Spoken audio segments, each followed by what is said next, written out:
Début janvier, je vous avais fait une vidéo sur les dents. Je vous avais notamment expliqué comment je faisais personnellement pour éviter les caries. Dans cette vidéo, je voulais qu'on aille encore plus loin pour vous donner un élément que j'avais pas traité dans cette vidéo, c'est la salive.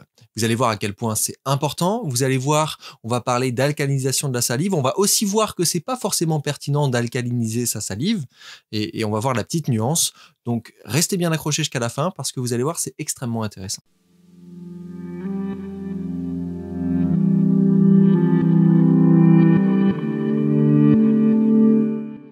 Avant de parler précisément de comment bien traiter sa salive, de comment améliorer la santé de sa salive, on va faire, comme d'habitude dans mes vidéos, un petit état des lieux sur la salive. À quoi elle sert cette salive?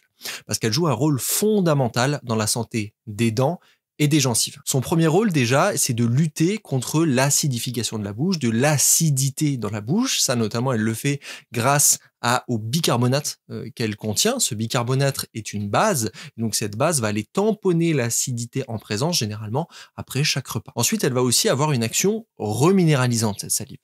Elle va reminéraliser les dents qui se dégradent un petit peu après chaque repas dû à l'acidité en présence après un repas. Et les dents, l'émail commence à s'éroder un tout petit peu, et donc derrière, la salive va apporter des minéraux, notamment du calcium et du phosphore, pour recolmater ces micro-brèches, ou en tout cas cette petite érosion qui s'est faite à la suite du repas. Mais évidemment, la salive, elle sert aussi à éliminer les débris alimentaires. Elle va commencer à décomposer notamment avec sa composition enzymatique. On connaît par exemple l'amylase. La salive contient de l'amylase qui décompose en partie, en tout cas qui commence la décomposition des amidons. Et donc, ce début de décomposition permet de déloger aussi de par la fonction mécanique de l'eau tous les petits débris qui pourraient être bloqués dans les dents. Et donc, de par son action, notamment via les enzymes, cette prédigestion, eh bien, on va faciliter la digestion derrière, et c'est pour ça qu'on vous dit systématiquement de bien mâcher, parce que bien mâcher permet de bien mettre de la salive sur les aliments, cette salive qui contient les enzymes et qui va commencer à décomposer les aliments pour que le processus de digestion soit facilité par la suite et qu'il y ait beaucoup moins de travail en aval. Mais pour que la salive fasse correctement son travail, il faut qu'elle ait le bon pH, c'est-à-dire le bon taux d'acidité, alcalinité, neutralité, et on va voir ce que ça veut dire. Souvent on dit, et on l'entend beaucoup dans le milieu de la naturopathie, il faut avoir une salive alcaline, il faut alcaliniser sa salive, parce que c'est comme ça qu'on évite les caries, qu'on a une bonne santé bucco-dentaire. Or, il y a une petite subtilité, c'est qu'en réalité, il faudrait dire « je cherche à neutraliser ma salive ». Non pas parce que la salive est en permanence à l'état de neutralité, à savoir à 7, sur l'échelle des pH, le 7 c'est la neutralité. Il ne faut pas que ce soit tout le temps à 7, parce qu'évidemment le pH il fluctue en permanence et il s'adapte aux besoins. Mais il faudrait avoir un pH qui est compris entre 6,5, donc légèrement acide, et 7,5, légèrement alcalin. Et on oscille autour de cette neutralité qui est à 7. Donc, dire qu'il faut alcaliniser sa salive, ce n'est pas bon, ne serait-ce que parce qu'une salive qui est très alcaline, on le verra par la suite, elle a tendance à favoriser les dépôts de tartre. Donc, le pH optimal de la salive, essayez de l'avoir autour de 7, et on verra par la suite comment vérifier ça, on verra par la suite qu'est-ce que ça signifie plus en détail. Maintenant, pourquoi prendre soin de sa salive? Vous l'avez un petit peu compris de par le rôle de la salive qu'on a vu précédemment, mais c'est évidemment pour une bonne santé bucco-dentaire, pour lutter notamment contre l'acidité. Et lorsqu'il y a trop d'acide dans la bouche, eh bien, il y a surdéveloppement bactérien. Ces bactéries sont à l'origine des caries, de la destruction de l'émail dentaire. Mais il faut aussi garder en tête que c'est pas uniquement parce que notre salive est acide qu'on a un problème, c'est aussi lorsque notre salive n'est pas assez abondante. Quand on manque de salive, on va avoir moins de capacité, évidemment, à maintenir un équilibre bucco-dentaire. Pour toutes ces raisons-là, c'est hyper important de prendre soin de sa salive, mais on va pas, comme évidemment en naturopathie, on ne se concentre jamais que sur un petit processus, c'est une histoire de terrain, eh bien on va se concentrer justement sur ce terrain et on va voir que c'est ça, largement, donc nos modes de vie, notre mode de vie, nos habitudes de vie, ce que l'on consomme, notre état intérieur, tout ça, ça va influencer sur notre salive, ça va la dégrader en général, ça va d'ailleurs l'acidifier, et ça peut évidemment causer des problèmes de santé de la bouche. Maintenant, comment favoriser une salive de qualité? Je vais d'abord vous parler de ce qu'il faut tant que possible limiter. Alors ça va sans dire, on va limiter tout ce qui est de l'ordre des aliments transformés.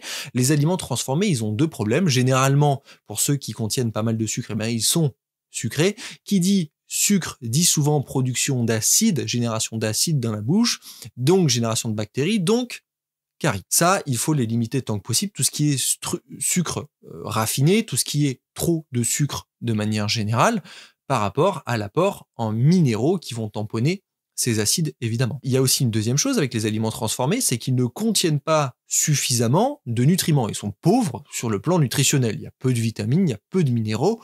Or, une salive en pleine santé et une santé de manière générale dépend d'un apport correct en ces éléments qui sont essentiels, qu'on ne peut pas produire nous-mêmes. Donc, c'est très important d'avoir un apport alimentaire intéressant qui contient suffisamment notamment de minéraux, mais il y a aussi plein de vitamines qui entrent en ligne de compte dans la bonne santé de notre bouche de manière générale. De même pour les farines raffinées, tout ce qui va être d'ailleurs le plus blanc, les farines les plus blanches vont avoir tendance à augmenter l'acidité en présence dans la bouche bien plus qu'une farine qui serait plus complète, qui va contenir un apport minéral plus important notamment. Mais de manière générale, ne pas favoriser non plus les farines pour plein de raisons et les céréales de manière générale. Je vous ai fait plein de vidéos notamment sur l'acide phytique, qui est un antinutriment largement présent dans ces céréales, pas que évidemment, mais dans ces céréales, et qui va avoir tendance à réduire l'absorption des minéraux. Et ça, évidemment, c'est mauvais pour la santé de nos dents, puisque nous, on veut favoriser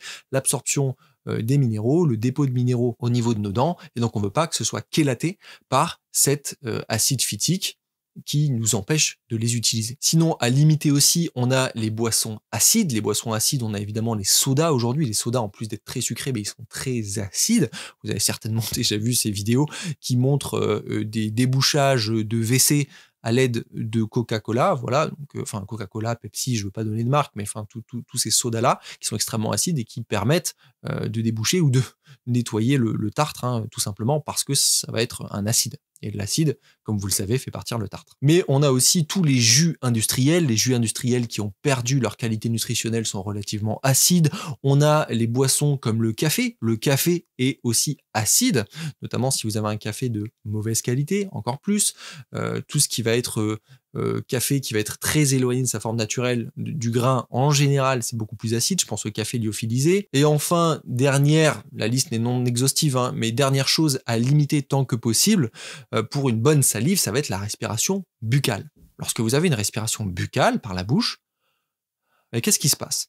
Bon, déjà, en plus d'altérer, je vous ai fait plein de vidéos sur le sujet, d'altérer votre structure faciale, d'altérer votre capacité à bien respirer par le nez, vous asséchez votre bouche. Et donc, en asséchant sa bouche, eh bien, on assèche la salive n'est plus présente, elle ne peut plus faire son action, on a tendance à avoir une acidification du milieu bucco-dentaire, et donc forcément, on a développement de potentiels problèmes bucco-dentaires. Maintenant, qu'est-ce qu'on va favoriser pour avoir une salive qui est au bon pH, une salive de qualité qui oscille, je vous le rappelle, entre 6,5 et 7,5. La première chose, évidemment, ça va être d'avoir une alimentation qui va être riche sur le plan nutritionnel, parce qu'on va chercher à avoir les vitamines dont on a besoin, on va chercher à avoir les minéraux dont on a besoin, pour permettre une bonne reminéralisation au niveau de la bouche, mais pour permettre évidemment un bon fonctionnement du système dans son ensemble, qui va favoriser l'équilibre à tous les niveaux. On va pas que se concentrer sur la bouche, on va se concentrer sur tout le fonctionnement du système. Et on se rend d'ailleurs bien compte, bien souvent, que lorsqu'on a une pathologie chronique, lorsqu'on a des problèmes même au niveau de l'estomac, on va avoir un déséquilibre de la salive, tout simplement parce que c'est pas juste ce qui se passe dans la bouche qui compte, c'est ce qui se passe dans l'ensemble de l'organisme. Évidemment, on va chercher à privilégier aussi des aliments qui contiennent les minéraux qui nous intéressent pour les dents, pour la santé des dents. Les minéraux qui nous intéressent, c'est évidemment calcium, phosphore, qui constitue l'hydroxyapatite. L'hydroxyapatite, c'est évidemment le constituant de l'émail de nos dents. Mais on a aussi le magnésium qui entre en ligne de compte. Donc, favoriser les aliments qui en contiennent. Pour ça, il y a les légumes verts qui sont très intéressants. On a les algues qui contiennent pas mal de ces nutriments-là. On a les poissons qui sont aussi très intéressants pour leur contenu en phosphore notamment. Lorsque vous consommez des sardines avec les arêtes, eh bien vous allez bénéficier aussi des composants des arêtes, à savoir du calcium et du phosphore. Donc tout ça, c'est fort intéressant. On a aussi les graines de sésame, on a les fruits à coque qui vont être intéressants pour ces apports-là, mais évidemment de manière générale, comme je vous le dis tout le temps, ayez une alimentation donc possible, brute, variée, de qualité, et vous avez la recette d'une bonne santé de manière générale, sur le plan alimentaire. Ensuite, vous pouvez aussi faire un bain de bouche avec du plasma marin. Je vous ai fait plein de vidéos sur le plasma marin, il est extrêmement intéressant. Je vous mets d'ailleurs dans la description, si ça vous intéresse, le lien du plasma marin que j'utilise personnellement. Et vous pouvez faire après chaque repas, pendant 1 minute par exemple, un bain de bouche avec ce plasma marin. Vous le mettez en isotonique si vous voulez avaler par la suite et en bénéficier. Et vous faites un petit bain de bouche. Voilà, vous faites circuler le plasma marin dans votre bouche et vous le crachez si jamais il est en hypertonique et que ça vous fait trop et que c'est pas adapté, ou vous le mettez en isotonique, vous faites la même chose, ça va permettre un dépôt de minéraux, ça va permettre d'alcaliniser, pour le coup, de remonter en tout cas le pH dans votre bouche, ça va permettre de neutraliser les acides, donc c'est fort intéressant après les repas, 1 minute par exemple, après chaque repas. Vous pouvez, si vous n'avez pas de plasma marin, vous pouvez aussi vous tourner tout simplement vers de l'eau. L'eau a, de manière générale, quand c'est une eau de qualité, un pH qui est relativement neutre à un petit peu alcalin parce qu'il y a des minéraux dedans. Donc vous pouvez juste faire le même exercice avec de l'eau, ça va neutraliser les acides. Ça n'aura pas la même fonction que le plasma marin évidemment. Ensuite, il y a quelque chose que je fais tous les matins, je vous en avais parlé dans ma vidéo précédente, c'est ce qu'on appelle en anglais le oil pulling ou le bain de bouche avec de l'huile. Vous mettez, en général, je le fais le matin, vous mettez une cuillère d'huile de coco. Personnellement, je prends le coco, il y en a qui prennent le sésame, mais c'est vrai que je préfère le coco personnellement, pour ses propriétés et puis pour le goût. Vous le mettez dans la bouche et vous laissez fondre et pareil, pendant 5-10 minutes si vous le pouvez, vous gardez cette huile en bouche et vous la faites circuler. C'est très très bon pour la santé des gencives, c'est bon également pour la santé des dents, ça permet d'avoir un pH, retrouver un état de salive qui est très intéressant, qui est idéal en fait. C'est une méthode qui nous vient de l'Ayurveda que je vous invite à essayer si vous n'avez jamais essayé. Déjà c'est très agréable en plus parce que personnellement j'aime bien le goût du coco, mais en plus ça permet d'avoir vraiment une bonne santé bucco-dentaire et je vous le recommande fortement. Ensuite, à favoriser aussi, ça va être une bonne hydratation. Pourquoi? Parce que vous avez besoin d'eau pour produire de la salive. Donc, si vous manquez d'eau, vous allez avoir peu de salive, vous allez avoir une bouche sèche. Et ça, on veut l'éviter tant que possible. Donc, buvez bien. Et puis, ne serait-ce que parce que ça impacte votre organisme dans son ensemble. Ensuite, celui-là, je le mets quand même, mais je pense que vous le savez, bien dormir. Lorsque vous avez un sommeil de qualité, forcément, vous allez avoir une régénération de votre organisme qui va être facilitée, vous avez plus d'énergie à disposition, vous avez moins de dégradation de votre force vitale, vous avez moins de dégradation de votre système de manière générale, parce qu'il est capable de faire face à ce qu'on lui demande, à savoir la journée. Et donc, plus vous avez un bon sommeil, mieux votre salive se portera. Ensuite, bien mâcher, ça on en a parlé, bien mâcher, ça permet une bonne production de salive, ça permet une bonne neutralisation des acides, une bonne prédigestion, moins de travail sur le système digestif derrière, donc de manière générale, ça bénéficie à l'ensemble de l'organisme et ça permet aussi de maintenir une bonne santé au niveau des dents parce qu'on a besoin de mâcher. C'est très important pour la santé bucco-dentaire de mâcher, ça active aussi la microcirculation au niveau des gencives, ça permet de renforcer votre système dentaire. De manière générale, le système, il est extrêmement intelligent. Si vous cessez de mâcher pendant des années, votre corps, il va dire mais à quoi ça sert que j'ai de quoi mâcher et vous allez avoir une perte totale de vos dents, parce qu'en fait, quand vous n'avez plus besoin de mâcher, le système apprend et il va pas entretenir cet aspect-là. Donc très très important de bien mâcher. Et enfin, le dernier point, gérer son stress tant que possible. L'aspect psycho-émotionnel est très important. Le stress affecte votre organisme sur le plan physique. Il aura tendance à déjà augmenter l'inflammation en présence dans votre organisme.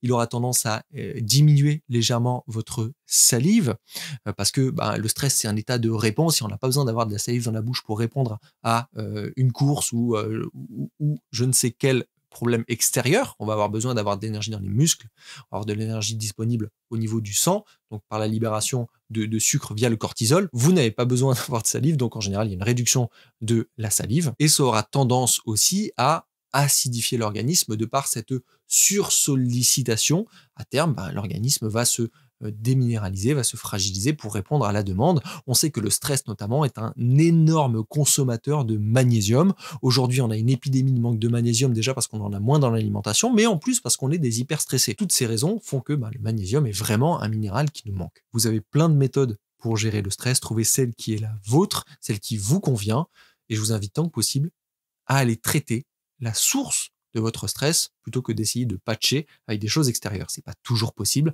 mais si vous le pouvez, essayez de faire ça. Maintenant, comment tester le pH de sa salive? Comment est-ce qu'on sait si on a un pH qui est trop acide, une salive qui est trop acide? Comment savoir si on a une salive qui est trop alcaline? C'est possible également.